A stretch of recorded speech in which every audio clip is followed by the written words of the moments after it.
प्रभु जी। और आज जो प्रार्थना समारोह है प्रभु जी, इस प्रार्थना के हर एक व्यक्ति जो प्रार्थना को सुनिए और उत्तर दीजिए प्रभु जी, और वचन के द्वारा समझ दीजिए प्रभु जी। और आपने हमारी प्रार्थना को सुना, इसके लिए धन्यवाद देते हैं। छोटी सी नासरी के नाम से मांगते हैं, आमीन। आमीन, हालेलुया। परमेश्वर का धन्यवाद और उसके नाम की तारीफ हो। सचमुच में तो वो महान है। और आगे की लीडिंग जो है वो ईरा कर रही है। मैं चाहूंगा कि ईरा हमारे बीच में आगे की लीडिंग करेंगी। अभी रोशनी के द्वारा प्रार्थना हो गई है और अभी few words about prayer by Poonam Picharan के द्वारा कहे जाएंगे। मैं चाहूंगा ईरा ये भी जुड़ रही है तो उसको करें। आप सबको जय मसीह की। मैं अभी के लिए क्षमा मांगती हूँ जितनी भी प्रॉब्लम आई है, और मैं रिक्वेस्ट करूंगी सिस्टर पूनम से कि वो प्रार्थना के बारे में हमारे बीच में कुछ शब्द कहें। सबको जय मसीह की। जय मसीह। परमेश्वर आप सबको आशीष दे। और मैं जानती हूँ कि आज सब लोग खुश है और परमेश्वर ने हमें ये अवसर दिया है कि मैं कुछ परमेश्वर के वचन से बोल सकूं। तो जैसे आज हमारा विषय है प्रार्थना का, तो प्रार्थना हम कई तरीके से करते हैं, लेकिन जो ये प्रार्थना हम लोग कर रहे हैं 1 डेज की, ये प्रार्थना एक मध्यस्थता प्रार्थना है जिसे हमें करना है, क्योंकि मध्यस्थता का मतलब है कि बिचवाईपन करना। जैसे हम देखते हैं कि एक वकील जज और मुलजिम के बीच में जो है तो मध्यस्थता करता है, उसी प्रकार हम सब जो है आज इस मध्यस्थता में शामिल हैं कि परमेश्वर से और इस संसार के लिए बीच में खड़े होकर के लोगों के लिए प्रार्थना करें, अपने देश के लिए प्रार्थना करें। और परमेश्वर यह सौभाग्य हम सबको दिया है कि किस प्रकार से हम मध्यस्थ। तो हम वचन से देखेंगे, विलाप गीत 2 का 18 और 19 हम वचन से देख लेंगे कि किस प्रकार से मध्यस्थता का जो सेवकाई है परमेश्वर ने हमें उत्तरदायित्व ठहराया है। अगर हमारे बीच में से कोई पढ़ना चाहता है तो पढ़ सकता है।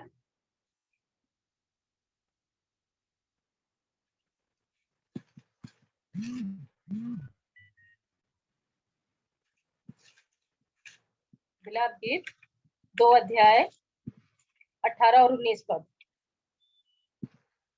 अगर आप में से कोई पढ़ना चाहता है तो पढ़ सकते हैं। मैं पढ़ती हूँ। वे प्रभु की ओर तन मन से पुकारते हैं, हे सियोन के कुमारी की शहरपनाह, अपने आंसू रात दिन नहीं नदी की नाई बहाती रहे, तनिक भी विश्राम न ले, ना तेरी आँख की पुतली चैन ले। रात के हर पहर के आराम में उठकर चिल्लाया कर, प्रभु के सन्मुख अपने मन की बातें को घारा की नाई कुंडेल। तेरे बाल बच्चे जो हर एक सड़क के सिरे पर भूख के कारण मूर्छित हो रहे हैं, उनके प्राण के निमित्त अपने हाथ उसकी ओर फैला। हम यहाँ पर देखते हैं कि जो मध्यस्थता विलाप गीत में दिया हुआ है कि परमेश्वर का वचन बताता है कि हमें नदी के समान अपने आंसुओं को क्या करना है, बहाना है लोगों के लिए, कि प्रभु उनके पापों को क्षमा कर दे, उन पर दया कर दे, उन्हें बचा ले। वो नहीं जानते हैं और उनके लिए हमें क्या करना, निरंतर, जहां तक कि आधी रात को भी उठ करके जब भी हमारी आंख खुलती है हम लोगों के लिए प्रार्थना करें, उनके लिए विनती और निवेदन करें, ताकि परमेश्वर उनके जीवन को क्या करे, बचा ले और उनको नाश होने से बचाए। और इसी प्रकार हम योएल में भी देखते हैं, योएल 2:17 में, कि प्रभु का सेवक रोया और बहुत ही ज्यादा तरीके से कह सकते हैं नर्म हो गया, दीन हो गया और बड़े बोझ के साथ उसने प्रार्थना की, अपनी कोठरी में बंद करके उसने और सारे समाज के लिए, अपने सेवकों के लिए मध्यस्थता किया, क्योंकि परमेश्वर चाहता है कि कोई ना कोई संसार में एक ऐसा व्यक्ति मुझे मिले जो विश्वास योग्यता से मेरे लोगों की चिंता करे, मेरे लोगों के लिए प्रार्थना करे। तो परमेश्वर ने रिप्लिकेशन को, बीआरएम को और जितनी भी संस्थाएं हमारे साथ जुड़ी हैं, इन लोग एक अवसर दिया है कि वो हम सब के लिए एक बोझ लेकर के प्रार्थना करें। और इसी प्रकार हम देखते हैं कि अय्यूब 16:21 में भी उसने ईश्वर के सामने बड़े सज्जनता के साथ और बड़े ही उसके साथ अपना जो है तो मुकदमा परमेश्वर के हाथ में रखा कि हमारे पड़ोसी जो है तो किस प्रकार हम पर दोष लगाते हैं, किस प्रकार हमारी बातों को बार बार हमें स्मरण दिलाते हैं कि जरूर तूने पाप किया है इसलिए परमेश्वर तुझे सजा दे रहा है। लेकिन परमेश्वर आज जानता था कि अय्यूब के जीवन में जो परीक्षा आई है उसकी खराई बन के लिए आया। तो हमें भी परमेश्वर के सामने खड़ा रहना चाहिए, हमेशा दूसरों के प्रति विश्वास योग्यता और अपने दायित्व को निभाना चाहिए, और हमेशा हमें लोगों के साथ में खड़े होना है कि परमेश्वर उन पर दया करे। जिस प्रकार हमारा महायाजक प्रभु यीशु मसीह हमारे और लोगों के लिए निरंतर परमेश्वर के दाहिने बैठकर प्रार्थना कर रहा है, उसी प्रकार हम जितने उसके बुलाए हुए लोग हैं उसके लिए प्रार्थना करेंगे। परमेश्वर आप सबको आशीष दे। Thank you so much. धन्यवाद सिस्टर पूनम। अब हम भाई थियोडोर लाल के द्वारा सुनेंगे कुछ प्रार्थना के बारे में। मैं विनती करूंगी भाई थियोडोर से कि वो हमारे बीच में कुछ अपने पॉइंट्स रखें।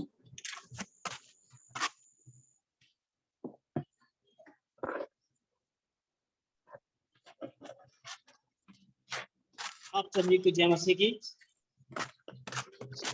जय मसीह की।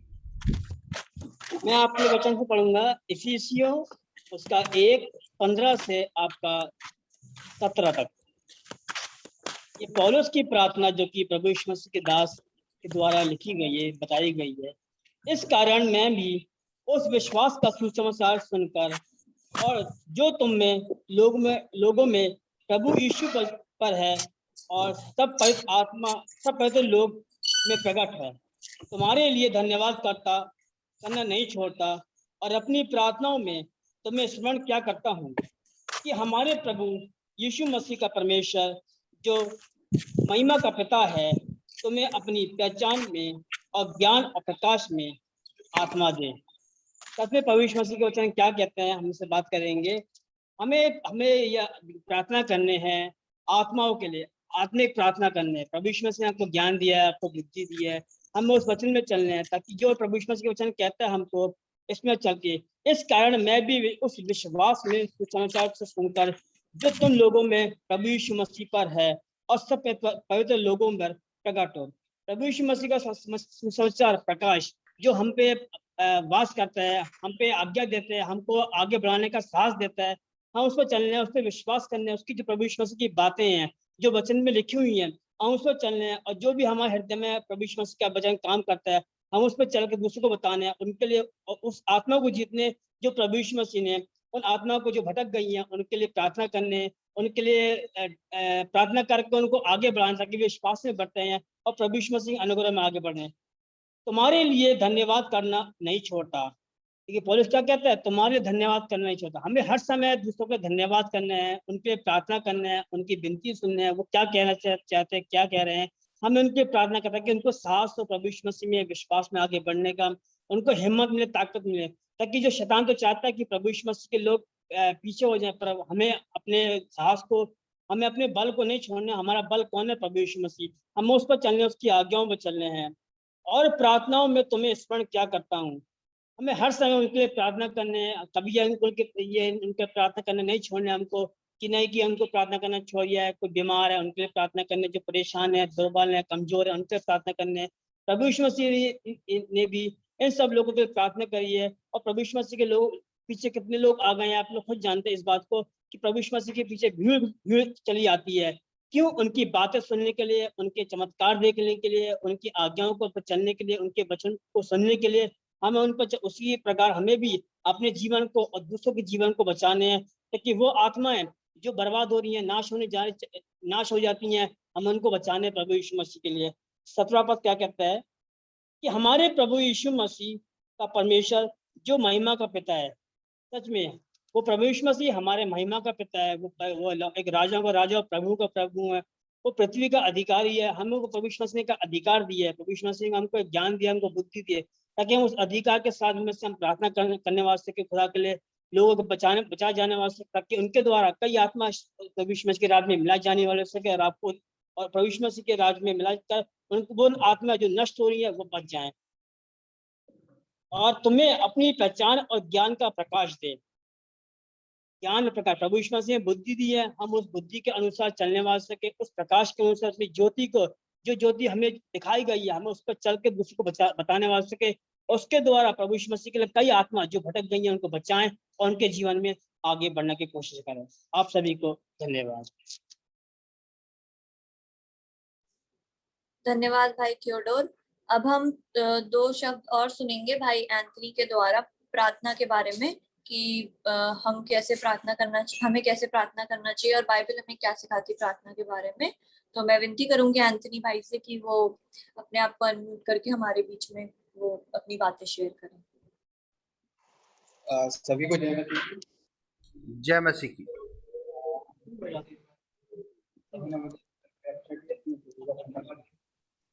तो आज मैं एक बताऊंगा कि प्रार्थना और में एकता, क्योंकि जब तक हमारे बीच एकता नहीं है, प्रार्थना कर रहे हैं, दूसरे की नहीं सुन रहे हैं, तो हम कैसे मतलब प्रार्थना के बीच जान सकते हैं और एकता में जोड़ सकते हैं। तो हम लोग निकालेंगे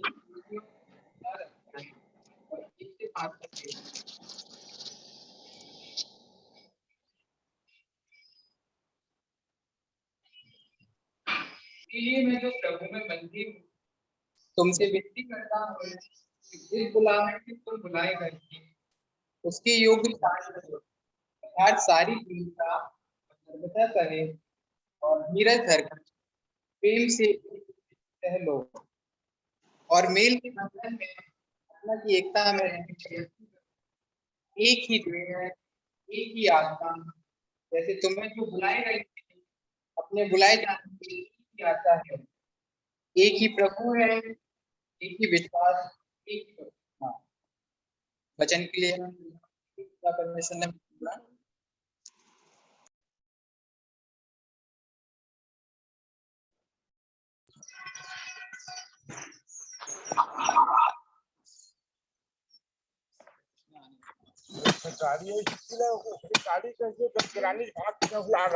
तो हम लोग देखते हैं मसीह की देह में एकता। तो जब हम इस वचन को पढ़ते हैं तो सबकी जो बुलाहट है, जो प्रभु ने हमें चुना है, सबको अलग अलग कार्य के लिए चुना है। सबका कार्य जो है ना अलग अलग है। जैसे किसी को वचन के लिए चुना है, किसी को गाने के लिए चुना है, किसी को बजाने के लिए चुना है। जो राजा दाऊद था, दाऊद को किस प्रकार चुना था? वो भेड़ों को चराया करता था और उसे गोलियत को मारा और उसको आगे बढ़ाया और उसको इस तरह से चुना। पतरस जो था उसको मछुआरा था, उसको मछुआरे से पकड़ने से क्या प्रभु ने इंसान तो उसे बोला कि मैं तुझे इंसानों को पकड़ने वाला बनाऊंगा। तो जो सबकी बुलाहट होती है अलग अलग होती है। प्रभु हमें चुनता है, हम प्रभु को नहीं, प्रभु हमें चुनता है। और जब हम प्रभु में आ जाते हैं तो हमें किन किन चीजों का ध्यान रखना है? अगर यदि हम किसी को बढ़ा रहे हैं, प्रार्थना कर रहे हैं, उसको आगे बढ़ा रहे हैं, तो दूसरी आयत जो बताती है, अर्थात सारी दीनता और नर्मता सहित और धीरज धरकर प्रेम से एक दूसरे की सह लो। यदि कोई हमसे कुछ बोलता है तो हमें उसको तुरंत जवाब नहीं देना है, उससे गुस्सा नहीं करना है, उसे प्यार से समझाना है।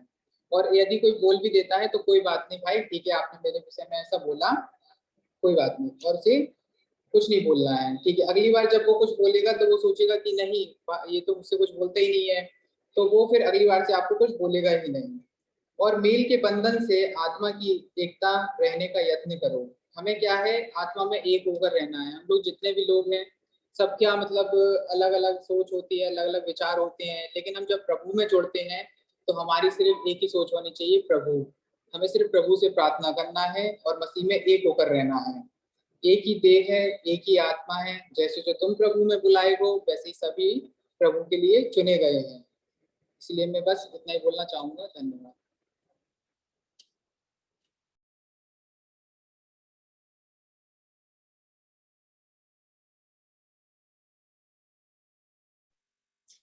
धन्यवाद भाई एंथनी। और अब हम अपने वचन के अंदर जाएंगे और मैं रिक्वेस्ट करूंगी रेवरेंड अंजू लाल से कि वो अनम्यूट होके अपना हमारे बीच में वचन शेयर करें, जो मेन मैसेज है उनके पास।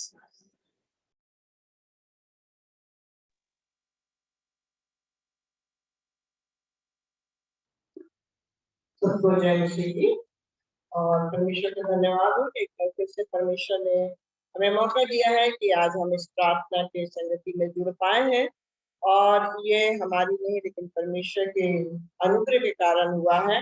और कितनी भली बात है, वचन का कितनी भली बात है कि जब परमेश्वर के लोग आपस में मिलके रहे, तो परमेश्वर ने ये मौका दिया है, तो स्वाभाविक है कि हमें इस मौके को जाने नहीं देना है। और मैं कुछ बातें बहुत जल्दी जल्दी आपके बीच में शेयर करूंगी क्योंकि समय भी हो रहा है। तो जैसे कि प्रार्थना के बारे में कई बार हम लोगों ने सीखा कि प्रार्थना जो है वो प्रार्थना है क्या। और यदि हम प्रार्थना के बारे में देखें तो प्रार्थना जो है वो परमेश्वर के साथ हमारा वार्तालाप है, यानी परमेश्वर से हम बातचीत करते हैं, परमेश्वर से अपनी बातों को परमेश्वर के सामने हम रखते हैं, दिल खोल कर रख देते हैं। और क्योंकि उसने हमें अपनी संतान बनाया है तो हम उसे पिता समझकर क्या करते हैं, अपनी सारी बातों को, जितना हम अपने मित्र से नहीं, अपने माता पिता से नहीं, भाई बहन से, लेकिन अपने परमेश्वर पिता से हम अपने दिल के सारे विचारों को प्रकट कर देते हैं। और फिर हम देखते हैं परमेश्वर से हम क्या करते हैं, एक तरह से अपना संबंध जोड़ते हैं, है ना, एक संबंध बनाते हैं परमेश्वर से, हमारा एक रिश्ता कायम होता है, सुदृढ़ होता है वो रिश्ता। और इस प्रकार से हम देखते हैं। और यदि हम देखें तो जब प्रभु परमेश्वर ने मनुष्य को अपने स्वरूप में बनाया था तो उस समय जो है हम देखते हैं कि मनुष्य उस समय पापी नहीं था और उस समय वो आमने सामने बातचीत करता था। प्रतिदिन परमेश्वर उनसे मिलने आते थे आदम हवा से, और प्रतिदिन परमेश्वर उनसे बातचीत करता था, वो आमने सामने बात करते थे। लेकिन पाप के कारण क्या हुआ कि हमारा आमने सामने जो बातचीत का तरीका था वो खत्म हो गया, और इस प्रकार जो है पाप में दुनिया डूब गई।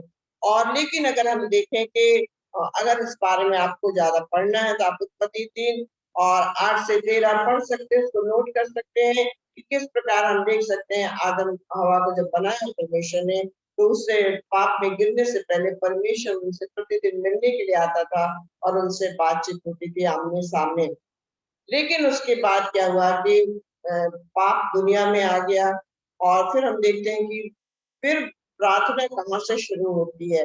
तो यदि हम उत्पत्ति 4 और उसका 26 पद पढ़े, जहाँ पे जो है वहाँ जन्म होता है मथुशेलह का, और वहां से जो है वो प्रार्थना शुरू हो जाती है एनोश का, जहाँ से जो है शेत ने जब अपने पुत्र का जन्म हुआ एनोश का उसके, तो एनोश के नाम से जो है वहां पे प्रार्थना शुरू हुई। और सॉरी, वो कहने का मतलब है कि जब शेत के पुत्र हुआ उसने अपने पुत्र का नाम एनोश रखा, और उसी समय से लोग परमेश्वर से प्रार्थना करना शुरू कर दिए। तो यहाँ से जो है परमेश्वर से प्रार्थना फिर से शुरू हुई।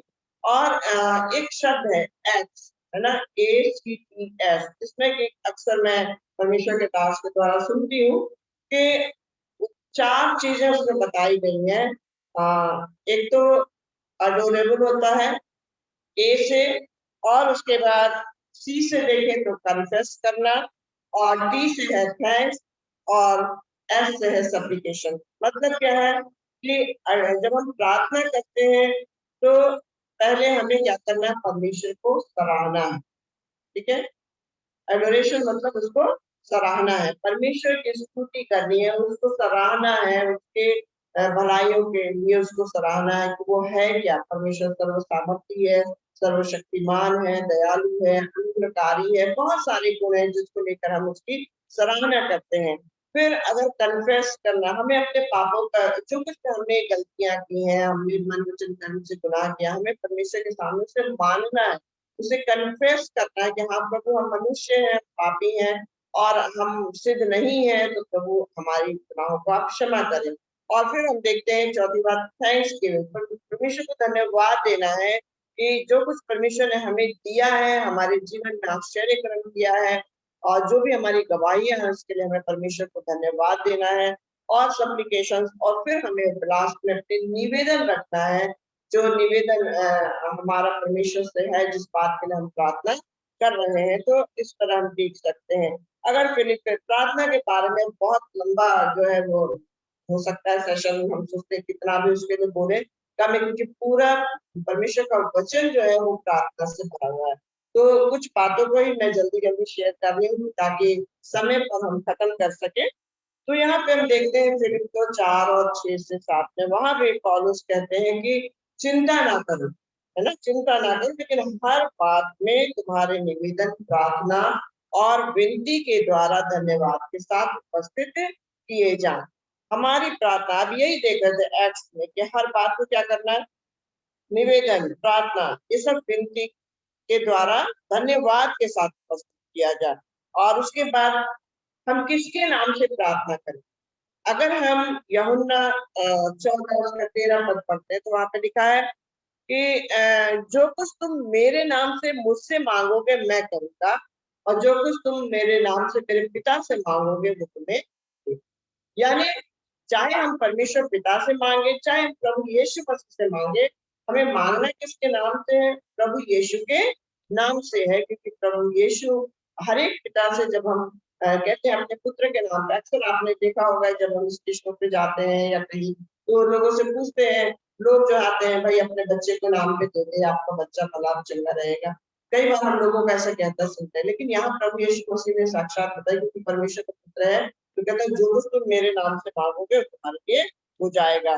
फिर हम देखते हैं कि एक मध्यस्थता की प्रार्थना, इसका सबसे अच्छा उदाहरण मुझे लगता है निर्गमन गिनती की व्यवस्था पुस्तक में जब हम पढ़ते हैं, और बहुत बार इस्राएलियों ने बगावत करी, बहुत बार जो है पानी के लिए, कभी खाने के लिए, कभी किसी बात के लिए बड़बड़ करा, और बहुत से ऐसे उदाहरण मिलते हैं। लेकिन बार बार मूसा जो है परमेश्वर से उनके लिए क्षमा याचना करता है, बार बार उनसे परमेश्वर क्षमा मांगता है कि प्रभु इन्हें माफ कर दे। और सबसे अच्छा उदाहरण मुझे गिनती 14 में लगता है, गिनती 13 के अगर पढ़े तो वहां पे लिखा हुआ है कि उन्हें मूसा ने यहोशू कालेब और उनके साथ और भी 10 करीब 12 लोगों को भेजा था उसने यदुओं का भेद लेने के लिए, जिसमें से कि वो सब आए, और जो 10 लोग थे वो कहने लगे कि वहां तो हमसे भी बहुत दुगने तिगने जो दानों की तरह लोग हैं, वो हमें हम पर अधिकार कर लेंगे, और इस प्रकार बहुत से उनकी जो आशंकाएं थी।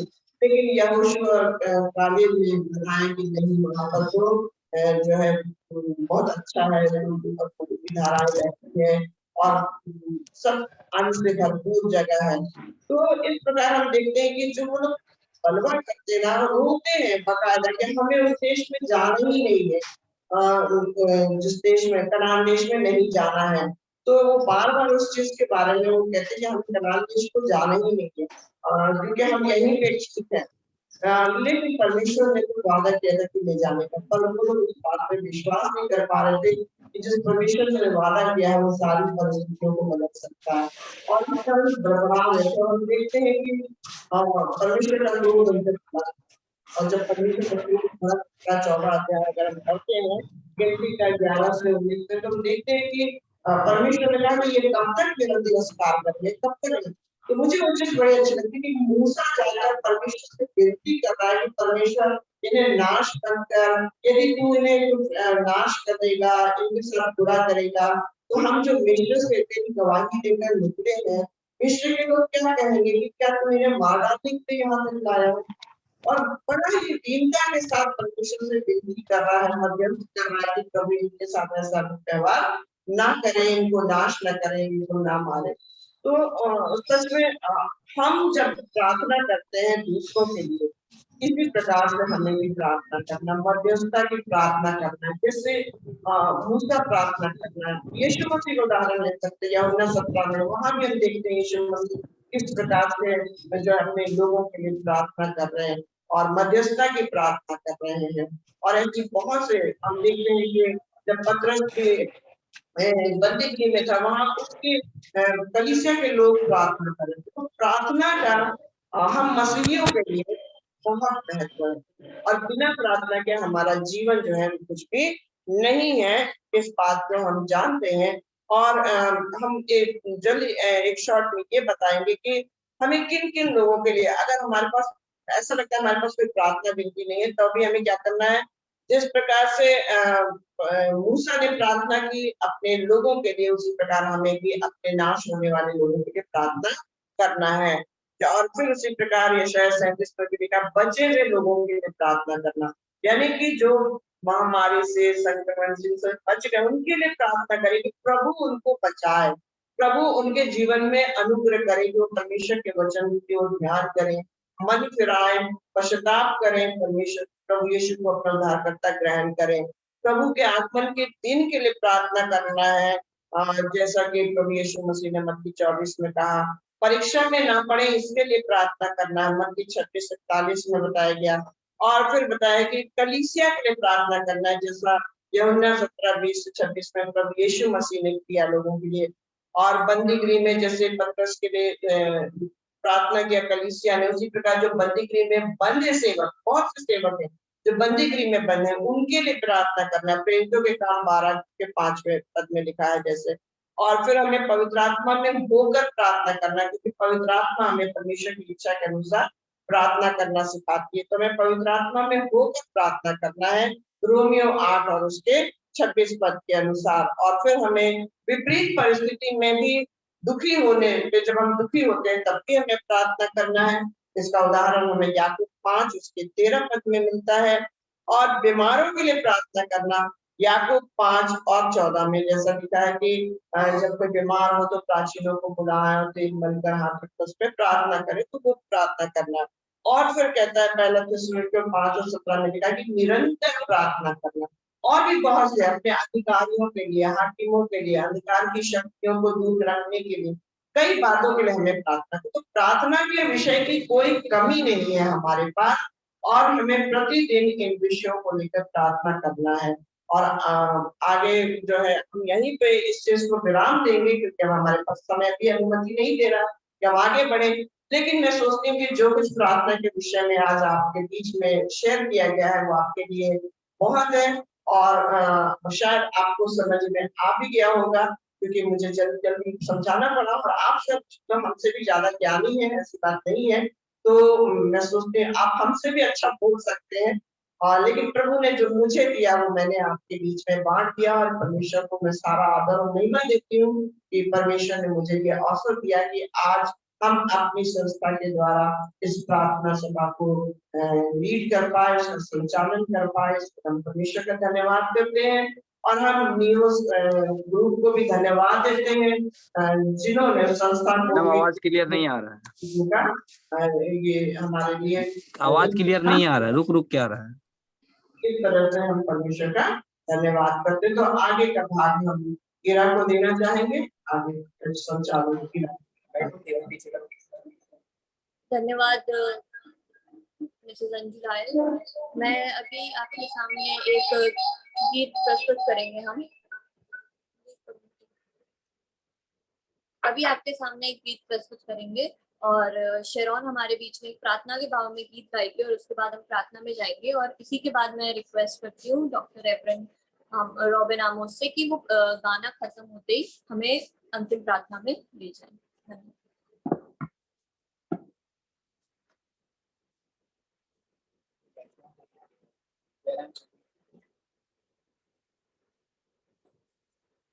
आप सभी को जय मसीह की। आइए हम गीत गाएंगे, इबादत करें।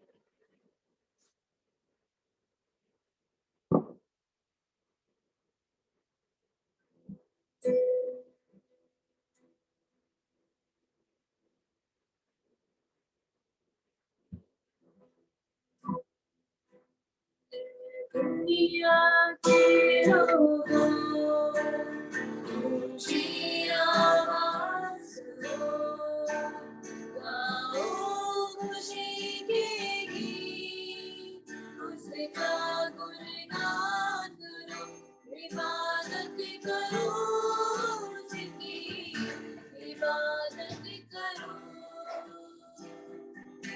इबादत करो उसकी, इबादत करो। दुनिया के लोगों की आवाज सुनो, गाओ खुशी के गीत, उसका गुणगान करो, इबादत करो उसकी, इबादत करो, इबादत करो उसकी, इबादत करो। याद रखो कि वही एक खुदा है, हमको ये जीवन उसी ने दिया है।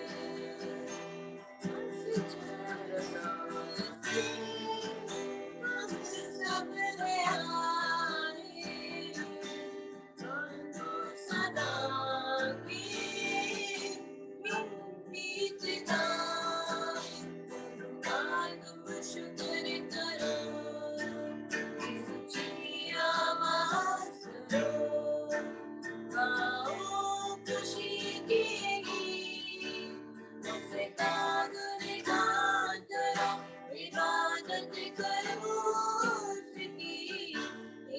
इबादत करो, इबादत करो उसकी, इबादत करो। नामे खुदावन कितना भला है, मेरा खुदावन कितना भला है। रहमत है उसकी सदियों पुरानी, वफादार करते यही सिलसिला है। पर इबादत करो, उसके घर आओ चलो, गाओ खुशी के गीत, उसका गुणगान करो। इबादत करो उसकी, इबादत करो, इबादत करो उसकी, इबादत करो।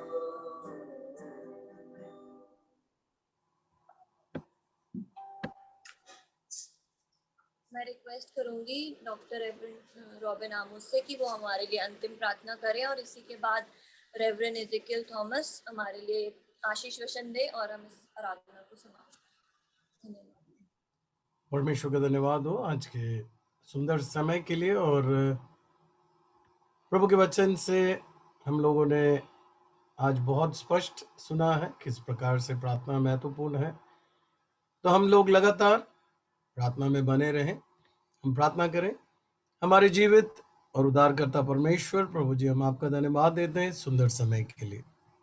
हाँ प्रभु, जब हम मसीही जीवन में आगे बढ़ते हैं, क्लेश, सताव, समस्याएं हमारे सामने होती हैं, पर हम निरुत्साह, निरुपाय, निराश नहीं होते। हम सदा क्लेश में आनंदित रहते हैं। हम लोग हर प्रकार से प्रभु जी आगे बढ़ते हैं, नित्य प्रार्थना में लगे रहते हैं, विश्वास योग्य रहते हैं। और इसलिए कि प्रभु हम जानते हैं क्योंकि आप हमारे संग संग हैं।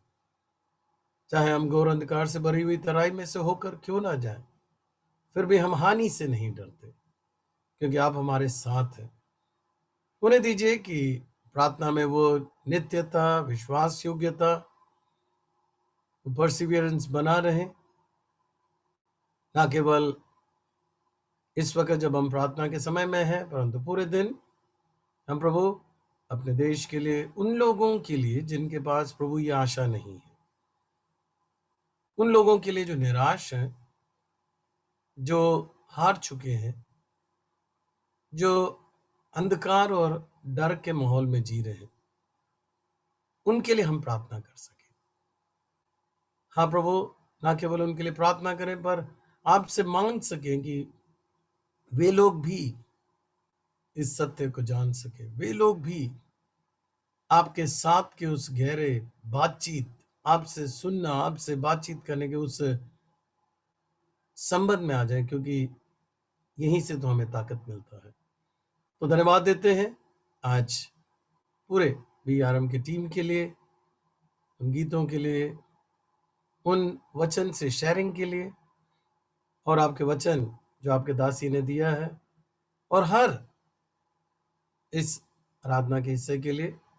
और हम प्रार्थना करते हैं कि जितने लोग यहाँ पर जुड़े हैं और जितने लोगों के टीम जुड़ नहीं भी पाए हैं, होने दीजिए कि हर एक ऑर्गेनाइजेशन आज के दिन प्रभु जी जो कुछ सुना है उसके आधार पर आपके साथ प्रार्थना में लगे, और खास करके प्रभु इस देश के लिए, हमारे आसपास के लोगों के लिए, और उन लोगों के लिए जिनके पास आशा नहीं है, जिनके पास आनंद नहीं है, जो स्थिर नहीं है, उनके लिए प्रार्थना करने वाले हो सके। एक आत्मा में होकर जब हम मांगते हैं, हमें मालूम है कि आप हमारी प्रार्थना को सुनकर उसका उत्तर देते हैं। इसलिए इस समय के लिए हम आपका धन्यवाद देते हैं। पूरे दिन जब लोग अलग अलग तरीके से प्रार्थनाओं में होंगे, इस समय को भी आपकी ओर से प्रभु जी हम लोग चाहते हैं कि वो आशीष हमें मिले, ताकि हम जान सकें प्रार्थना में ठहरना व्यर्थ नहीं है। फिर से प्रभु एक एक पार्टनर्स को, एक एक टीम मेंबर्स को आपके हाथ में सौंपते हैं, और एक एक जन के कलीसियाओं पर, एक एक जन के परिवारों पर, एक एक जन के सेवकाइयों पर आपका आशीष है। और आज के दिन होने दीजिए कि वो आपकी ओर ताक सके। प्रभु आज तू हमसे क्या चाहता है, और रोज इसी प्रकार से आपके कदमों में ठहर कर, आपसे उन प्रकाशनों को, समझ को पाकर, आपसे सामर्थ को पाकर स्वयं मजबूत होते जाएं, कलीसिया मजबूत होते जाएं, और जो लोग आज इस सत्य में नहीं है उनको भी सत्य में लाने वाले हो सके। समय के लिए आपका धन्यवाद देते हुए, एक एक जन को आपके हाथ में सौंपते हुए, इस प्रार्थना को प्रभु यीशु मसीह के मीठे और पवित्र नाम से मांगते हैं, आमीन। मैं रिक्वेस्ट करूंगी रेवरेंड डॉक्टर बाबा रामोस से कि वो आशीष वचन के साथ समापन करें, और इसके बाद बहन सरांशा प्रेयर के बारे में जो भी अनाउंसमेंट्स रहते हैं वो दीजिए। ओके, अब हमारे प्रभु यीशु मसीह का अनुग्रह, पिता परमेश्वर का प्रेम, पवित्र आत्मा की सहभागिता हम सबों के साथ, विशेष करके जब हम प्रार्थना में इस प्रकार से एक आत्मा में होकर आगे बढ़ते हैं, अब से लेकर हमेशा तक होती रहे, आमीन। आमीन आमीन आमीन। आमीन। आमीन। बहन सरांशा ले सकते हैं, कंटिन्यू। आमीन आमीन आमीन आमीन आमीन। हेलो, सबको जय मसीह की। जय जय मसीह।